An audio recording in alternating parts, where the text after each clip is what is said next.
Hi, everyone. Welcome to Talking Tech with Creative Podcast. My name is Stella Oni. I'm your host. And you know what this podcast is about is we look at the intersection of technology and creativity. And I've got a guest this evening. It's always evening for me because I do these interviews in the evenings in London. So it's London time in the evenings. I've got a guest for you that for me actually stands for what this podcast is about because he's a creative like me and he's also into technology. His name is Ajay Chowdhury and he's going to tell us a bit more about himself. So I'm just going to dive deep into the books that Ajay has written and of course his foray into technology, not even foray, his expertise in technology and the things he's done in that. So, Ajay, welcome to Talking Tech with Creative Podcast. Can you tell us about your early life? Where did you grow up? And some of the experiences that shaped you today? Thank you, Stella. It's such a pleasure to be here. And it's so wonderful to meet another creative who's interested in technology. So many creatives are terrified of technology. So it's absolutely fabulous to be on this podcast with you. Where do I start, really? I grew up in India and I spent my formative years in India. I was in Bombay and Calcutta till I was, gosh, around 22 or something like that. I didn't study creativity there. My undergraduate was in economics. I wanted to do English literature. But my father said, no, that's absolutely ridiculous. There's no way a boy in India is going to do English literature. So I had to go into economics and accountancy. And after that, I went to the US where I did an MBA, not very creative either. And then I came to the UK in 1986. So I've been here, God, much, much longer than I've lived anywhere else. A long time. And I've always had the kind of business tech side and the creative side because I love theater. So when I came here, I set up a theater company. I started directing plays. And then when I turned 30, you have these kind of crises in your life at 30 and 40 and 50 where you think, what am I doing with my life? And I thought, oh, do I want to be creative or do I want to do business? So I quit my job. I went to drama school. I went to the Central School of Speech and Drama for a 1 year directing course. Absolutely loved it, but then realized how difficult it is. This was in 1992. To be blunt, how difficult it is for a person of color to really make it in the theater or the arts world. If you hadn't been to Oxford or Cambridge, it was quite difficult to make it into theater. So I said, I'll keep doing it on the side rather than bang my head against a wall that wasn't breaking. So I Mhm. kept directing on the side and I went back into business. And then I discovered this thing called the internet when I went back to the business in the mid 90s and got hooked on tech. And yeah, so I've been in the tech world since the mid 90s. I was lucky enough to help co-found a company called Shazam, which is this music recognition app. We sold that to Apple. Was CEO, founder of a few other tech companies, sold them all. And then over the last 7 years, discovered crime writing.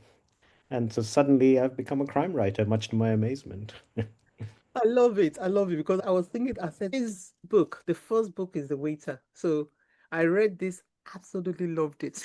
But I'd Mm. actually known about The Waiter a few years back because, of course, you won a prize with The Waiter. So can you tell us, because I'm going to be seesawing back between technology and Sure. your creativity.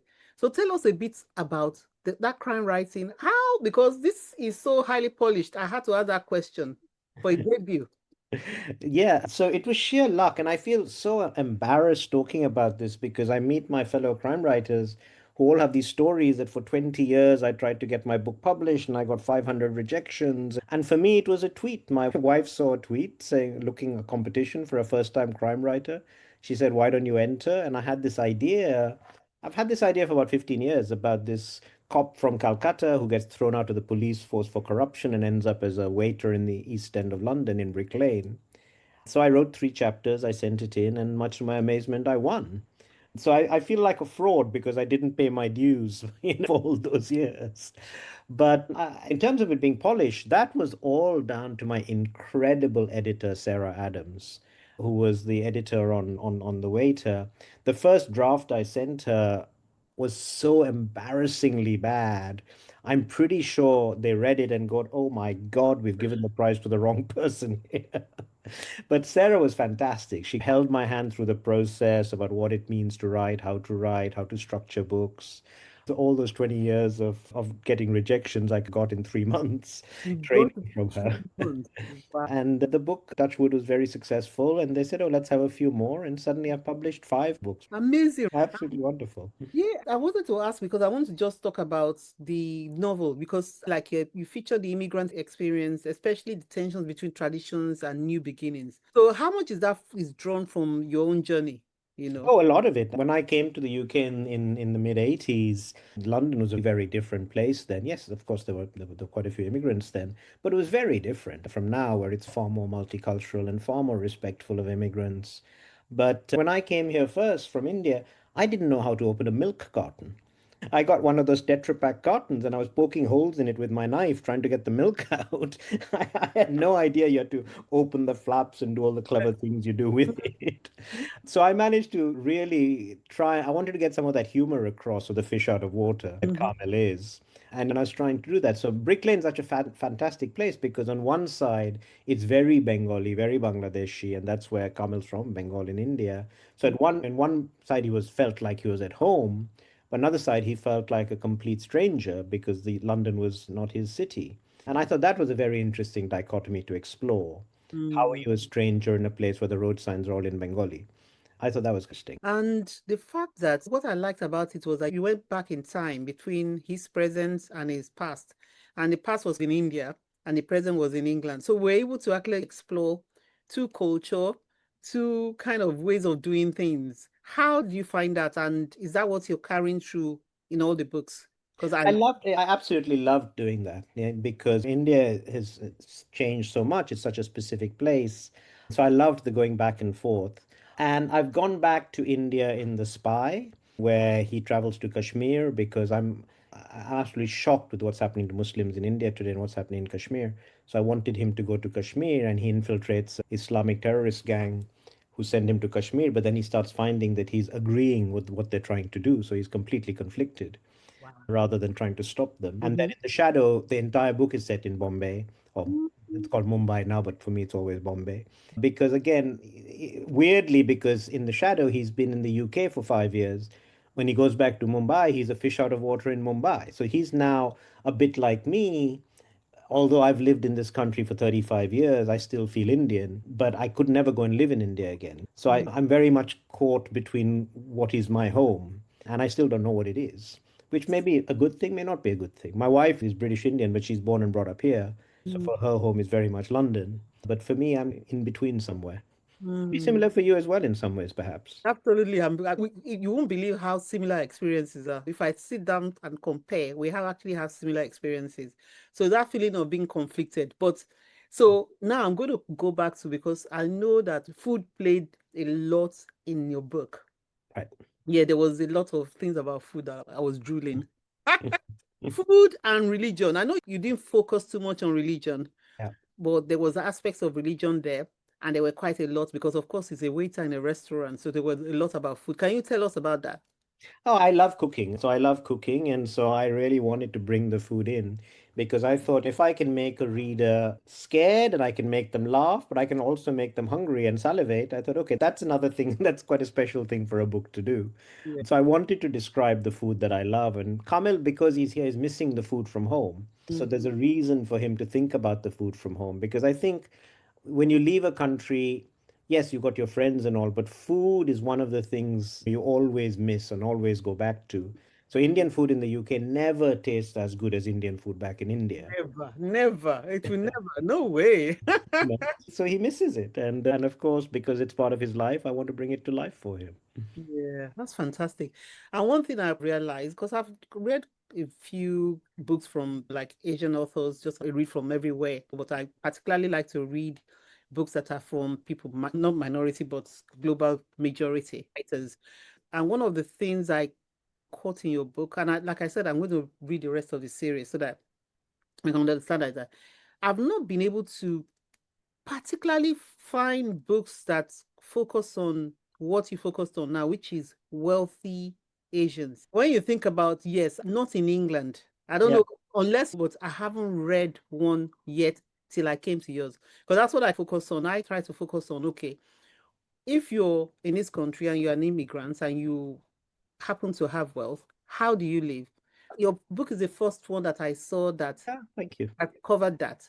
I don't know anybody doing it. Are you still covering aspects of Asian life in the UK in the books that you've written already? Oh, very much. So just to clarify, so in the waiter, Kamil is not rich, but he's catering That's it. the birthday party for this multi-millionaire rich guy in Mhm. Bishop's Avenue who's got this horribly grotesque mansion that he lives in with all the Absolutely. Did Swarovski crystal in the walls. And it was great fun writing that. you see that in real life? I was going to ask you. I said, did you see that in real life? Oh, yeah, believe me, it's so over the top and so horrendous. It's Mhm. wonderful. And then this guy's found dead, and that's the mystery he has to solve as he's catering that party.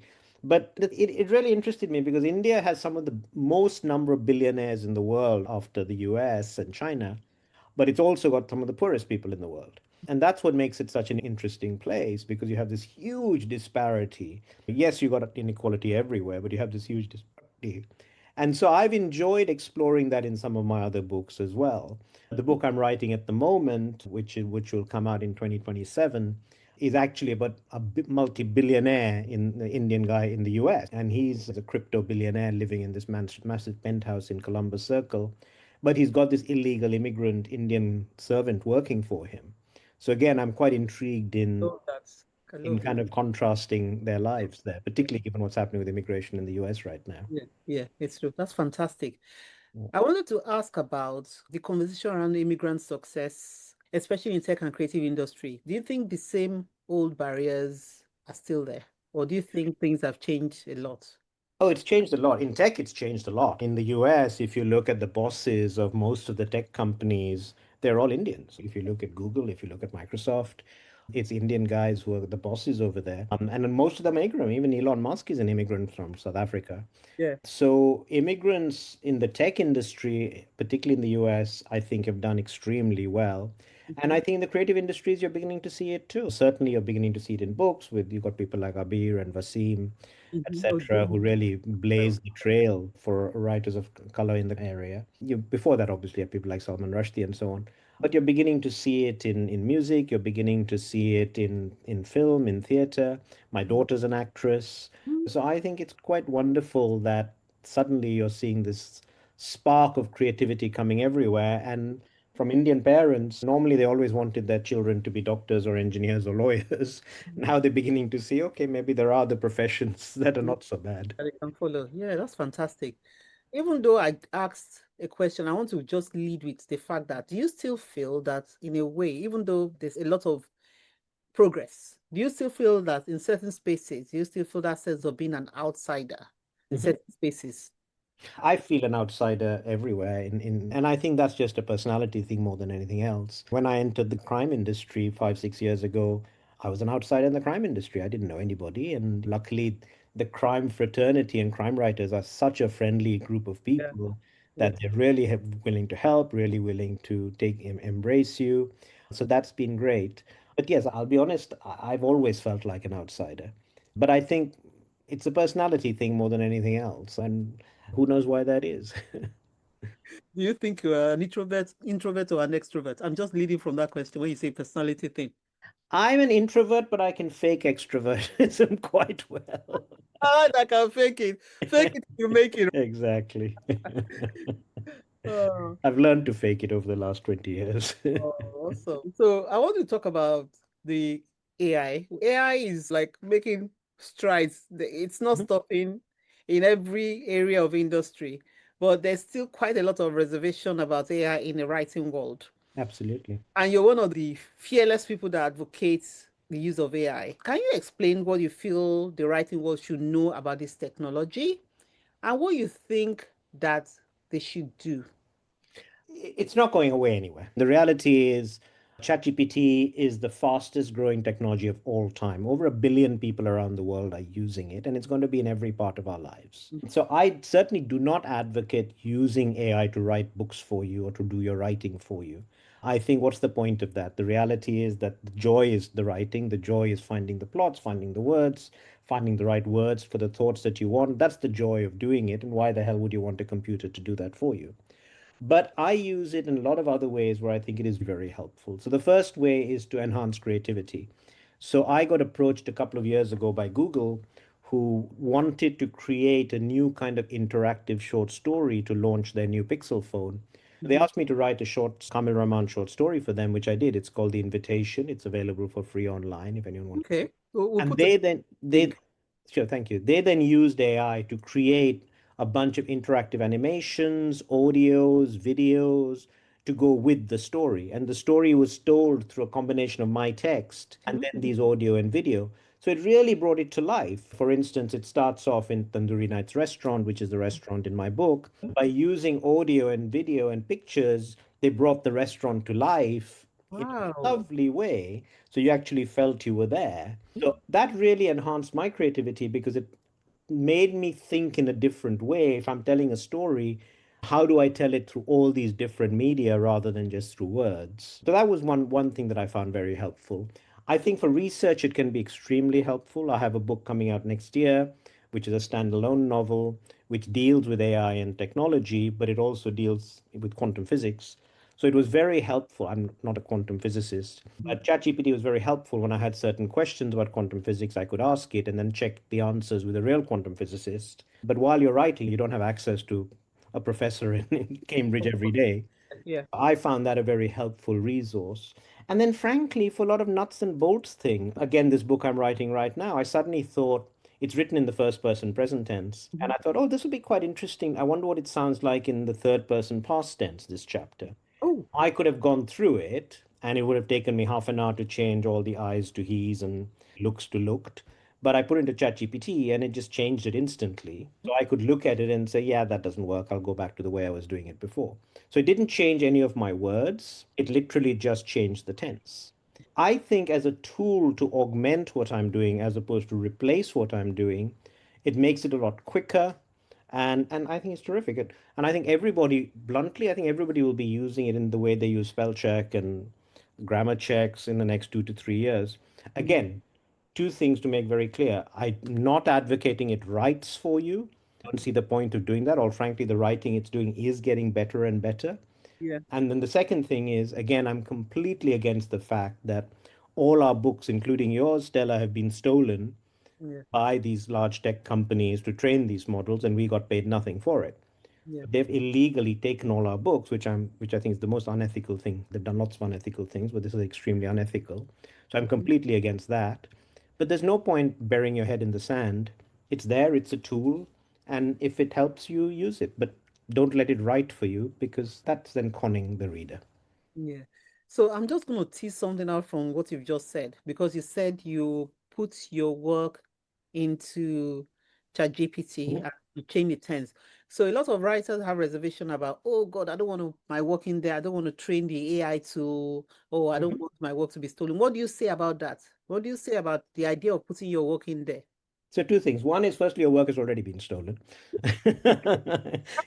Unfortunately, however angry it makes you or makes me, that ship has sailed. Yeah, And a few weeks ago, the courts ruled because they got sued by a bunch of big name writers in America, and the writers lost. And the courts ruled that OpenAI, or it was Google, I think, it was Meta. Yeah. was it was Meta, that's right. That Meta was okay and did it. It was fair use for them to do it. So that's one thing. The Hmm. second thing is nowadays when you use certain bits of ChatGPT, you can specify that you don't want that work to go and train the model. Yeah. So if you have a subscription, it says that this work will only be used for you. It will not go and train the model. Yeah. So it doesn't go and Yeah. train the model. Fantastic. Yeah. And then the final point is even if you're using it and it does train the model, the reality is it's a grain of sand on trillions and trillions of grains of sand on a beach. Mm. So it's probably not going to make much of a difference. Mm. But from my perspective, I use the version where it can't take it and train the models. Okay. That's good for people to know that you can turn something on, because I have something Right. on that. I'm still not putting my work in there. I still feel unique enough not to put my work in there, but I do a lot of newsletters, other things that I'll put in there. And I have actually said, don't train my work. Exactly. Yes, I've Exactly. done that. So people have the rights to do that. So I want to talk about your writing, your tech. So what are you doing in tech at the moment? Are you still doing lots of work around tech, or do you do mainly writing now? No, I still do quite a bit. So I chair Cambridge Enterprise. That's the university's spin-out arm. So Okay, we sorry. look at What did you call it? What did you call it? It's called Cambridge Enterprise. Okay, Cambridge So it's Enterprise. Cambridge University's spin out arm. So we look at interesting new technologies coming out of the university and we spin them out into new companies. Oh. So that's fascinating because you're seeing really cutting edge stuff that's coming out of there. I'm also on the board of a venture capital fund called Octopus Investments. So we look at tech investments coming out of there. And then I'm an advisor to various other companies and funds. So I'm still keep dipping my foot in the water. And then obviously I'm experimenting with it all the time. Mm, I love playing around with technology. So I'm experimenting with it, I'm reading about it, listening to podcasts. So yeah, I'm still very much fascinated by where it's going to take us. yeah, Good places and bad places because it can go to a lot of bad places as well. yeah. Leading on to that, can you give us an idea of what you think the future is in the next 5 years? And Well, to look at the future, because you have an idea, the good and the bad. So let's start with the good. So in terms of good, I think AI is really going to help in things like healthcare.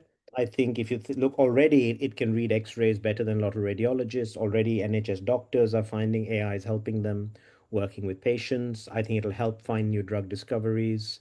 If you look at things like AlphaFold, which does protein folding, the COVID vaccine wouldn't have been found so quickly without AI. So I think healthcare is really going to be transformed with AI going forward. I think education has the potential to be transformed. Frankly, most students already using AI to write their essays.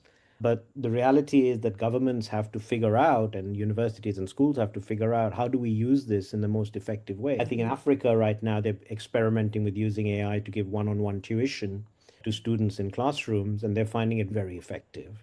So I think education, healthcare, a lot of areas really could be transformed, scientific research potentially. But there are a lot of negatives as well, and we have to watch out for that. And governments, in my view, must regulate this to make sure the negatives don't outweigh the positives.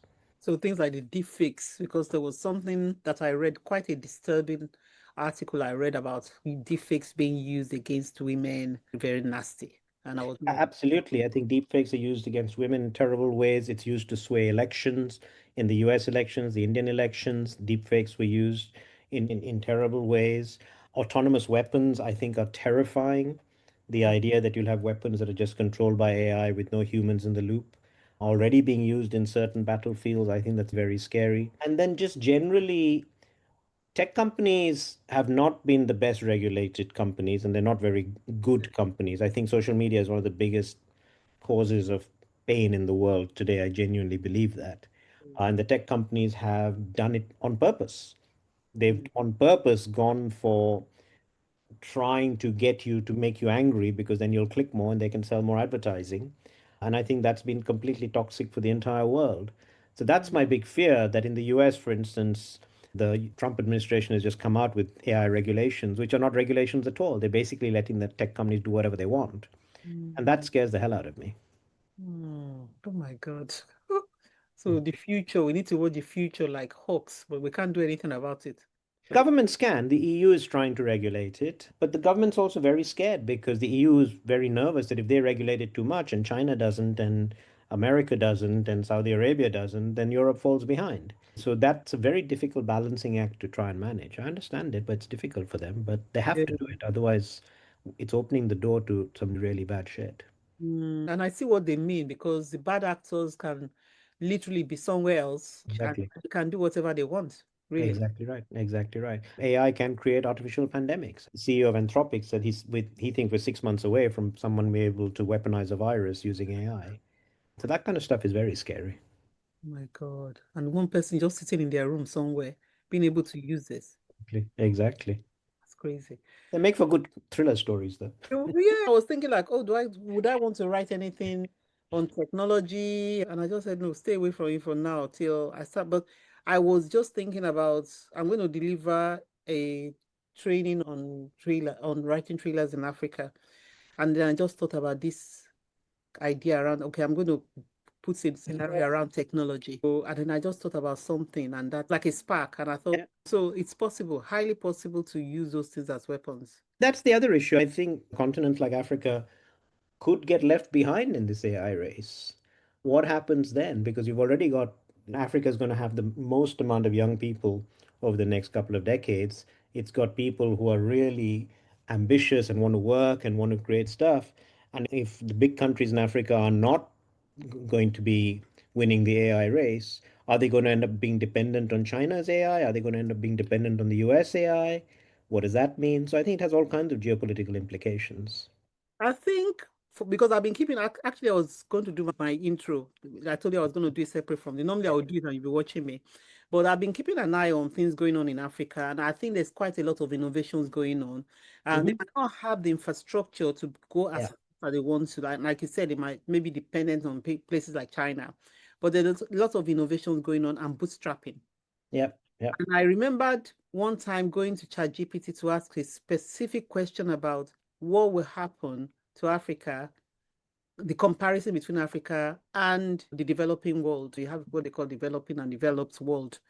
What he said was quite interesting because Hmm. there's an intro that I'm going to do about this thing that's happening in the DRC. I'm going to just say it now anyway. So Yeah. basically, I was going to do as an intro, I'm going to tell you. So there's a newsletter I follow called Text. So they Hmm. follow all sorts of things in Africa in terms of technology. So the government in DRC are like Big Brother. Hmm. They are watching the citizens.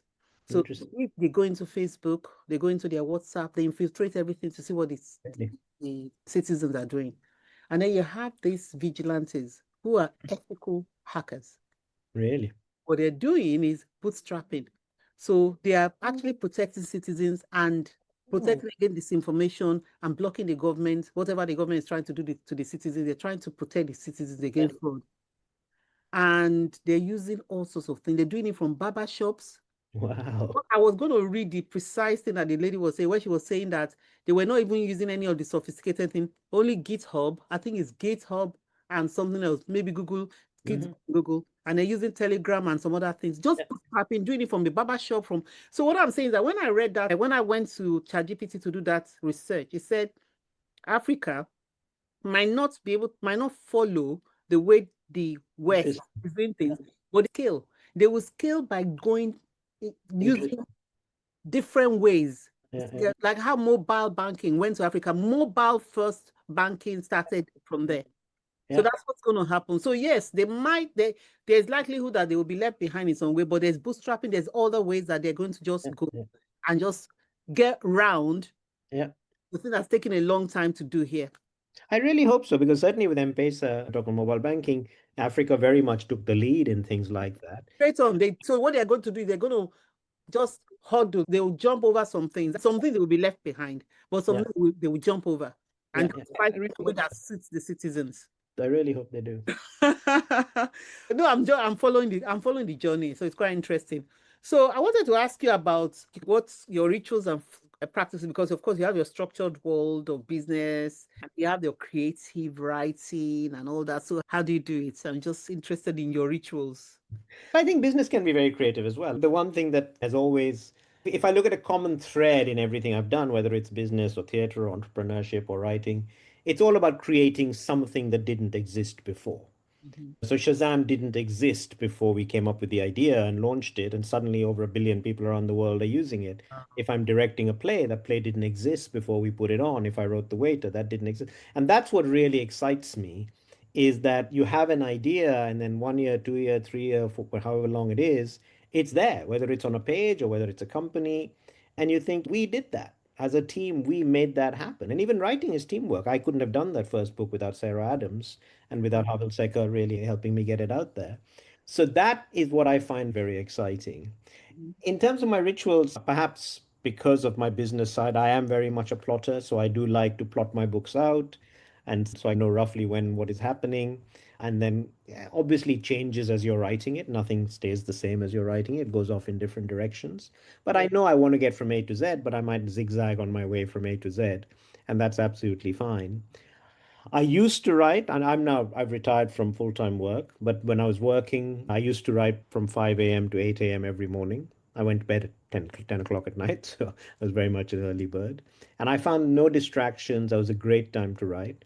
But now that I'm retired, it's a bit more ad hoc. I write a bit more when I feel like it, which I shouldn't do. I should try and keep it more regimented. I know I do. I No, you should. don't have to really. Go for what suits you. I know some writers who get into a suit and tie, and from 9 o'clock to 5 o'clock they write. Just do it as it comes. I just do mine as I, Exactly. And yeah, and so far it's worked for me, and we'll see how long it keeps going. fantastic. So I wanted to ask a question about me. I always, when you say something, I'll remember something else. So I wanted to talk about innovation and ambition and the idea of having the space to create and especially in business and creativity.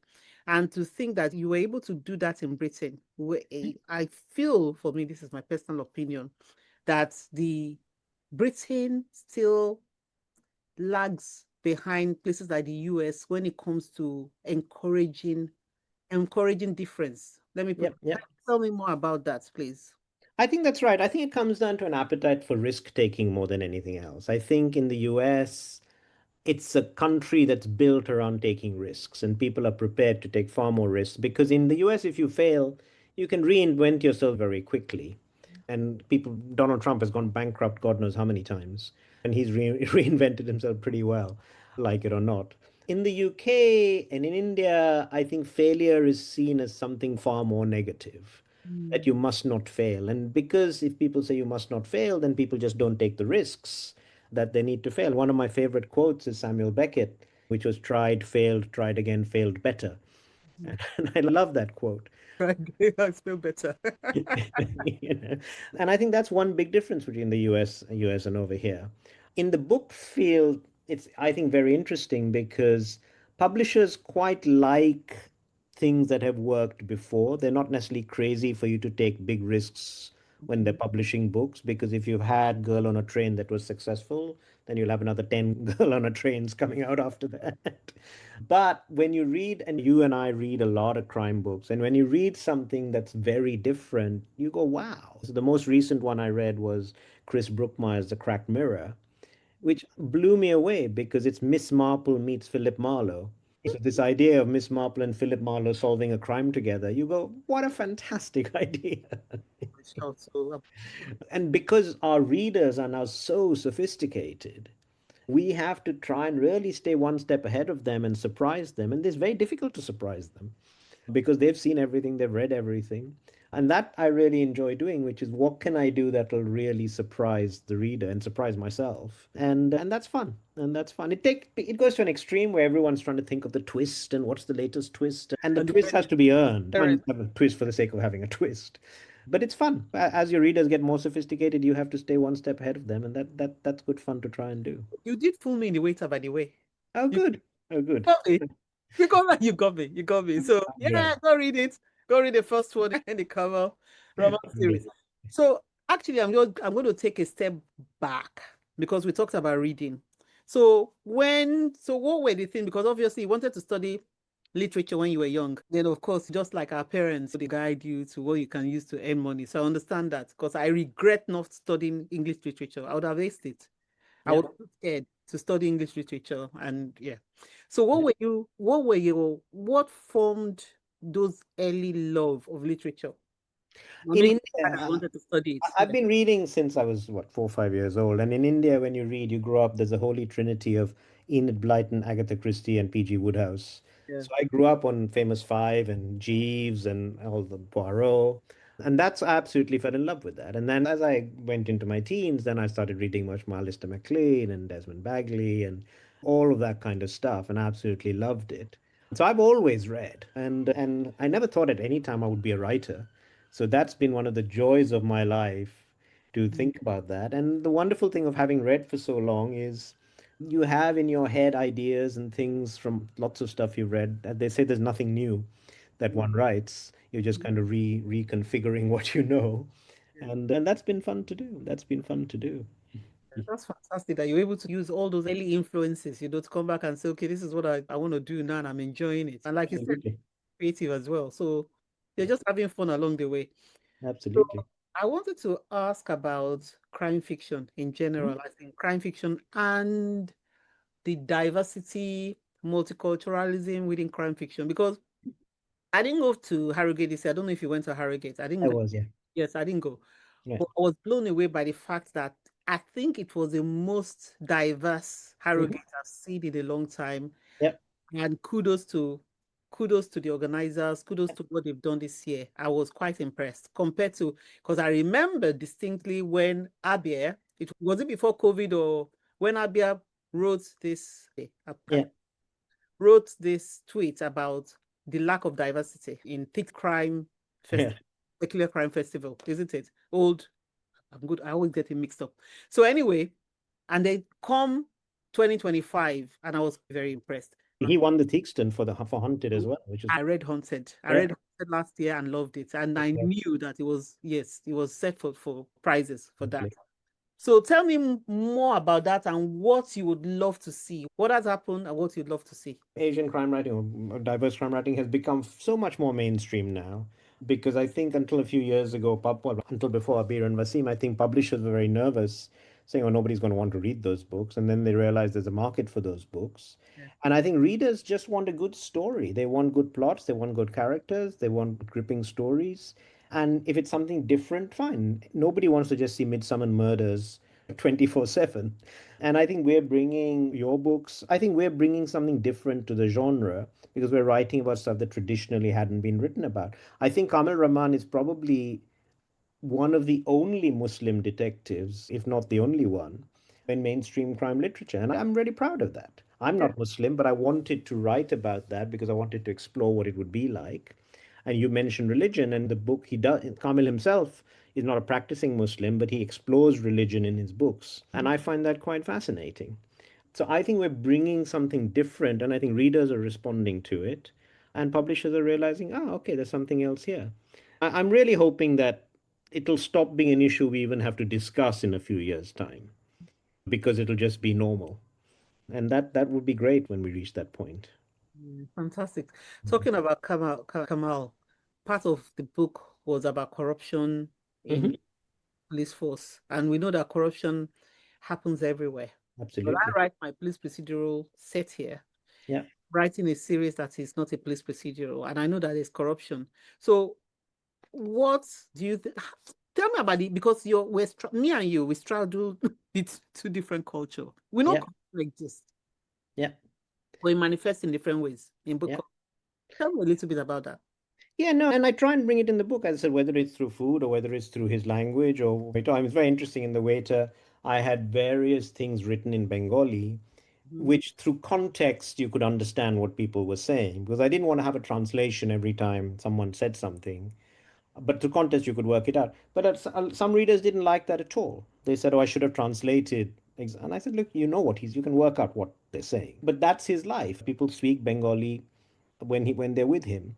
And I had fun. I had fun doing that. So you want to try and make it authentic, but you don't want to put readers off. So that's a delicate balance that you need to cross of how do you show the authentic culture and be authentic about it without making it sound fake or dumbed down for readers who don't understand it. That's why I used to love the Mama Ramatsua series, Yes, Lady Detective Agency, yes. because I didn't know anything about Botswana. And Alexander McCall Smith obviously isn't Botswanese, but they felt quite authentic. And it was very interesting because the first Indian writer of Indian crime was H.R.F. Keating, who wrote the Inspector Gote series in the 70s and 80s. And he'd never even visited India. He just wrote them from sitting in Scotland using maps. And he didn't visit India till his seventh or eighth book. But they're still Good. good stories. They're not particularly authentic, but they're still good stories. Yeah. So it's just like scaling between the two. But like going back to the police force and corruption. So Yeah. what do you think about that in both England and in India? So if you were going to look at the corruption in both, how Mhm. is it more subtle here in England? How do you see both? It's definitely more subtle here because I think the Indian corruption is much more about taking bribes. And I don't think British police corruption is necessarily about taking bribes. I think it's a different type of corruption over here. There is definitely institutional racism in the British police force, and Carmel faces a bit of that in The Detective when he finally becomes a detective, and that was interesting to explore. And I think there's corruption everywhere. Look at the US government. The US government today, you have corruption at the highest levels, and it's open corruption. And I think that's the scary thing about the world today is it's becoming normalized to take bribes. It's becoming normalized to do all this stuff. And people say if the president of America can do it, that's I fine. can. Do it. Yeah. You Hmm. know. Yeah, that's not too good. So let's talk about your hobbies and passions. I know we discussed that a bit earlier. When you're not going in technology or you're not writing, and you say you love cooking, what are Yeah. the things you do outside of all of those? I love theater. So I haven't directed a play for 4 or 5 years, but I love going to the theater. I love movies. I watch way too much television and just traveling. My wife and I, my children are all grown up, so I'm lucky that we can travel. So we've had some wonderful trips over the last few years, got some more planned. And every time you travel, you think, oh, I can put this in a book somewhere. That's fun as well. So yeah, no, it's quite nice. As I said, I've retired from corporate work, and that's a great place to be because I can do what I want to do, which is write and all this other stuff. That's fantastic. Actually, now, as you said that, it just occurred to me about something that you said. So now, how do you, because you talked about the pixel and the way the camera is, we're going to get the link. I don't know whether you send me that link. If you haven't, Yeah, yes. add the link to that so that people can see. Okay. 'Cause I'm quite excited about seeing the way the work has been produced. Mhm, So, what are the different ways that you think that your book, other than film or TV, mhm. that you think this potential of your book or any kind of book, let's say crime book, can actually be produced out there, the different ways?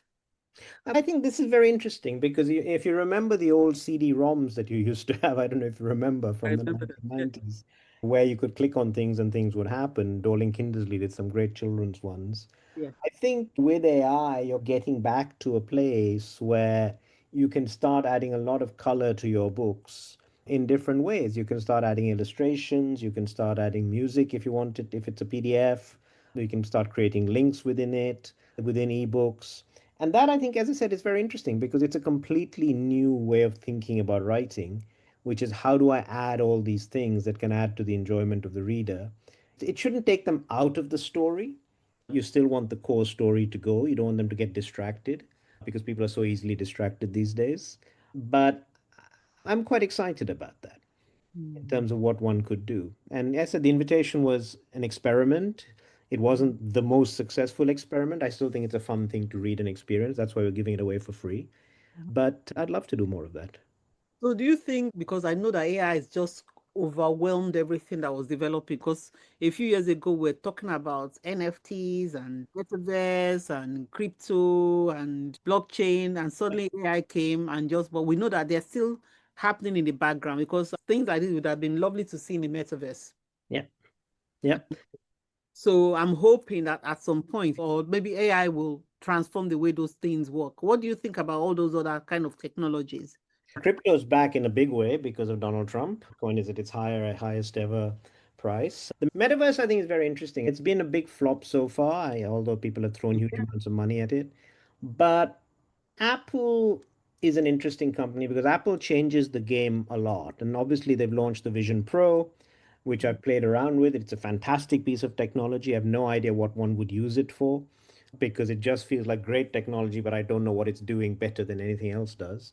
But they frequently change the game. And I think it's going to really come into its own when wearables, where it starts getting built into your glasses, which will come in the next couple of years, that's when I think it'll become very interesting. Because, for instance, I'm very bad with names and faces, terrible. So at Harrogate, I had people coming up to me, "Hi, Ajay," and I just couldn't remember who they were. I'm just very bad at it. But I would love to have something in my glasses which tells me, "Oh, this is so and so." So I think when Oh yeah, this is Stella. Yeah, oh, hi Stella. I'll remember you still. I'll remember you. But and I think that will change that game. So I think you'll start seeing things. It's not the metaverse, but it's beginning to get into places like that. The next thing I think is almost certainly going to come is simultaneous translation, where you can have your earbuds in, and I can speak to you in Hindi, and you'll hear it in English, and I think you'll basically get simultaneous translation, which will be here. Apple has built a version of it into the next iOS that's coming out in September. So those kinds of things I'm super excited about. And saying that, I want to talk about the publishing world because we know that we have the big five, and we know that publishing world is still quite traditional. Yeah. in the way they, and I know that they're trying to adopt the processes because I go to London Book Fair every year and I just go straight to the technology area just to see what is happening.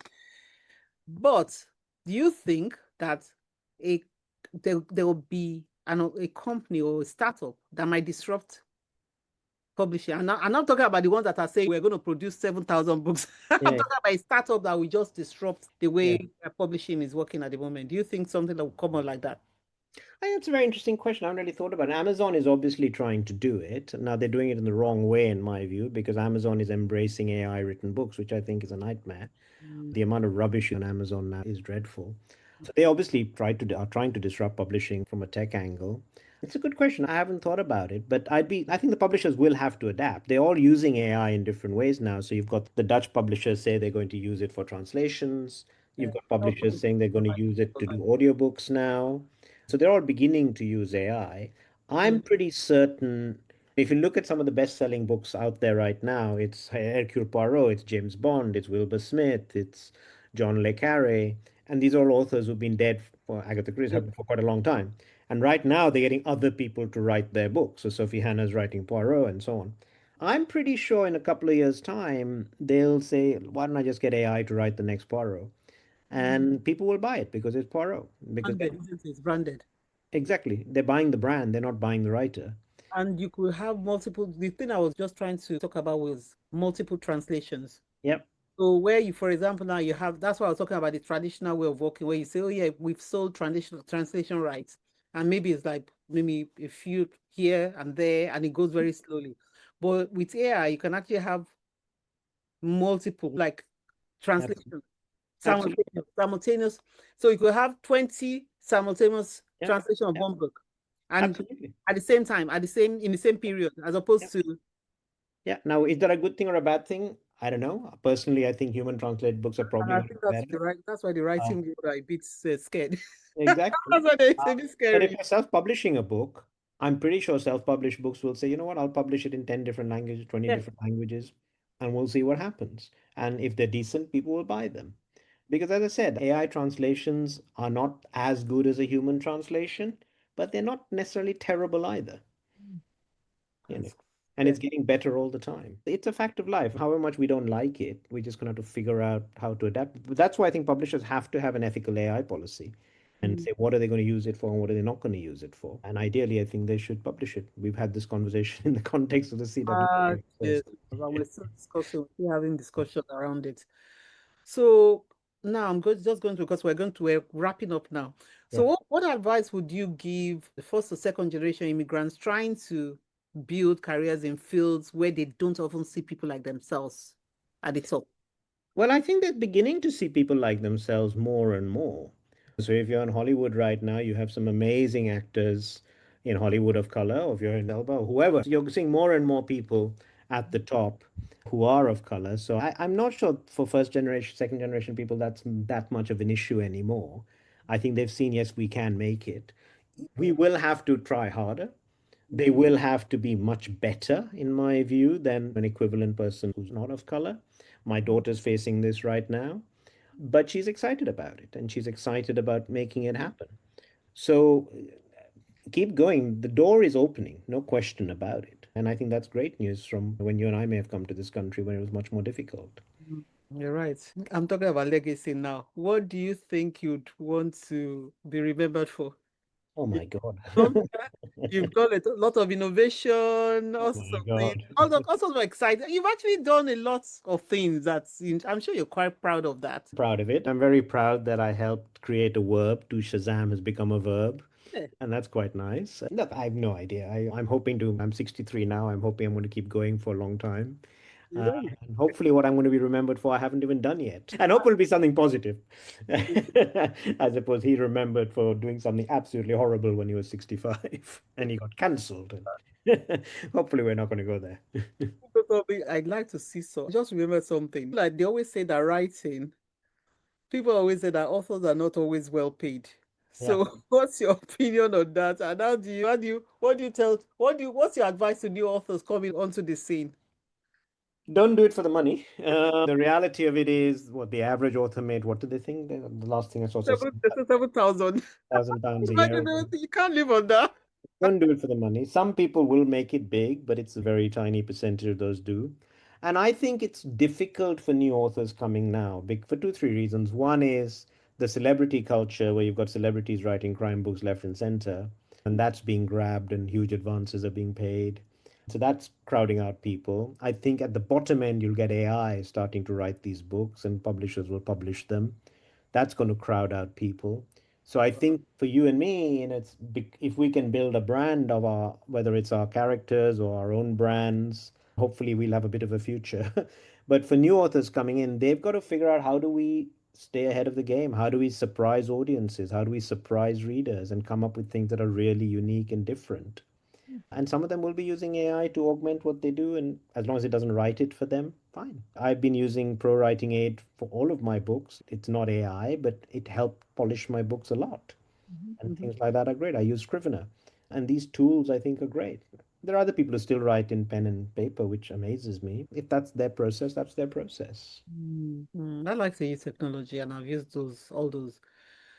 Wow. So both in technology and in storytelling. So I know you've told us about your book. I can't wait to read that book. The one on the billionaire in America. I really can't wait to read That's it. not out for a couple of years, but yeah. I know, but I'm looking forward to it. So what are the new frontiers that you'd like to explore in your writing? Other Oh, than good.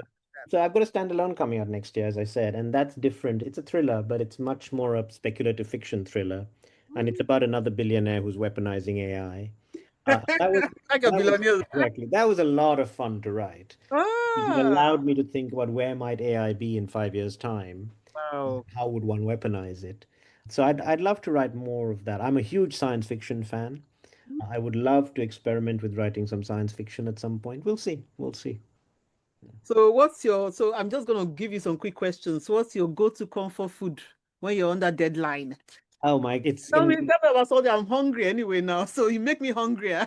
it's very much Indian food. So, I'll whip up something which is Rogan Josh, lamb Rogan Josh. I'll whip it up with dry potatoes and rice, and absolutely Hungry. that's it. Would you ever write, do you think you'd ever write a recipe of some sort or like a cookbook? Yeah, I've been asked to do it, and I'm in discussions at the moment about a sort of crime writer's cookbook. We'll see if anything comes of it. There you go. That's fun. Love that.